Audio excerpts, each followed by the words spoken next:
नमस्कार MK classes को आपको स्वागत अच्छी जय माँ सरस्वती कृपा एवं आपण मानकर भल पाइबा जगरू हिस्ट्री आज जो हिस्ट्री एग्जाम होता पे हिस्ट्री 2 मार्किया 3 मार्किया और लंग क्वेश्चन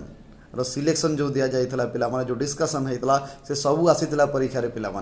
एवं आपण मैंने यहाँ भी मत जानते जे MIL एवं इंग्लीश सिलेक्शन जहाँ दि जाता आम एमके क्लासेस तरफ ताहा सबू आसला पे आपण मैंने जानी खुशी हे पे तेणु आज पे आपण मैंने अपेक्षार था आम राति करवा पे पॉलिटिकल साइंस डिस्कसन तेणु आशा रखुचु जे पॉलिटिकल साइंस भी किसी आपण को सिलेक्शन काम आसी जाई पारे जो पिला माने क्लास करिसंती आम सहित से माने जानिसंती जे आमे जो 2 मार्किया 3 मार्किया लॉन्ग क्वेश्चन डिस्कशन करथुलु सब किछि आस्तला पिला माने 2 मार्किया हम करि पाथिबा हम पिला माने मो जो क्वेश्चन डिस्कशन करथिले 2 मार्किया 3 मार्किया लॉन्ग क्वेश्चन पिला माने तणो पॉलिटिकल साइंस भी हम करिया पिला माने